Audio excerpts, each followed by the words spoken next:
Hello everyone, स्वागत है आप सभी का हमारे यूट्यूब चैनल राज एजुकेशन पर।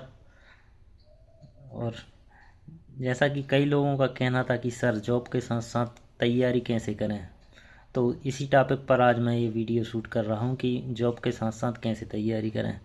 जैसे मान लो कोई प्राइवेट जॉब कर रहा है और वो सरकारी नौकरी की तैयारी करना चाहता है, या फिर कोई सरकारी नौकरी में है और वो हायर ग्रेड पे की तैयारी करना चाहता है, तो उसके लिए टाइम कैसे निकालें।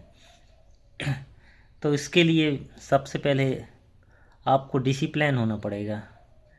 टाइम टू टाइम अपना एक प्रॉपर टाइम मैनेजमेंट करना पड़ेगा कि किस टाइम क्या करते हैं। जैसे मान लो आपकी 10 से 6 जॉब है, तो 6 बजे के बाद आप जल्दी से फ्री होइए अपने बाकी सब काम करके, और फिर उसके बाद उसके बाद पढ़ाई कीजिए रात तक। जैसे 8 बजे से 12 बजे तक की आपने पढ़ाई, और फिर उसके बाद सुबह 7 बजे उठ जाइए, तो फिर 8 से 1-2 घंटे वहाँ पे पढ़ाई कर लीजिए, तो जिससे कि आपका टाइम मैनेजमेंट हो जाएगा। और ट्रैवल टाइम को यूटिलाइज कीजिए। जैसे मान लो अगर आप कहीं बस से जा रहे हैं, तो वहाँ पे आप रील देखते हैं रास्ते में, तो रील मत देख के उस टाइम टेस्ट लगाइए या जो भी हो उस टाइम, या रिवीजन कीजिए। इस तरीके से आपका टाइम मैनेजमेंट होगा और इस तरीके से आपकी स्टडी इफ़ेक्टिव हो जाएगी। यदि आप सरकारी नौकरी में हैं और सरकारी और हायर ग्रेड पे की तैयारी कर रहे हैं, तो आपकी आधे से ज़्यादा तैयारी तो में से भी हो चुकी है। बस आपको थोड़ा और रिवीजन करने की ज़रूरत है और थोड़ा प्रैक्टिस करने की ज़रूरत है। तो आप प्रॉपर मॉक लगाइए, और उसके अलावा आपको जो छुट्टी मिलती है उसको यूटिलाइज़ कीजिए। वो टाइम वेस्ट मत कीजिए। जैसे मान लो यदि आपको संडे को छुट्टी मिलती है, या फिर कई कई जॉब में सैटरडे संडे हॉलीडे होता है, तो इन दोनों दिनों को इस्तेमाल कीजिए पूरी तरीके से।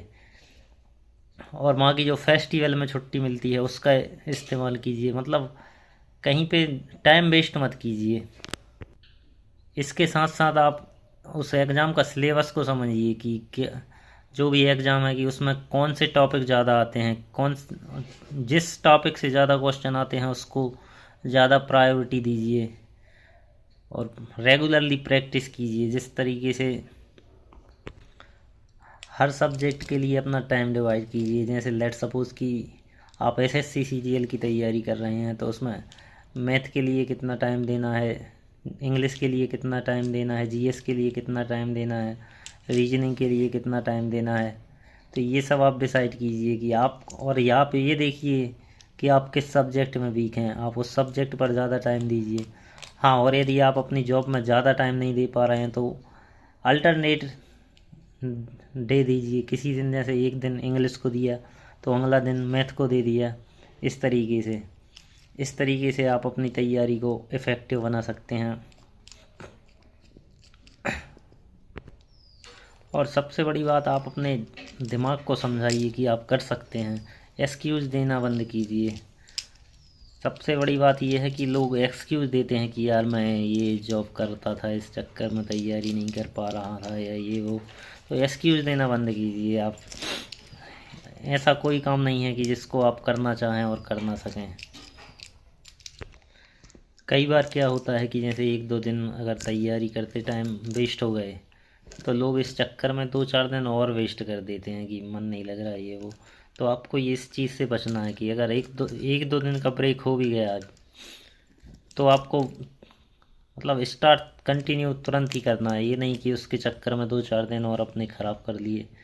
इस तरीके से अगर आप करेंगे तो नहीं हो पाएगा फिर, क्योंकि आप वैसे भी जॉब में हैं और तैयारी कर रहे हैं, तो फिर आपको तो टाइम जितना भी मिल रहा है उसको पूरे तरीके से यूटिलाइज करना है।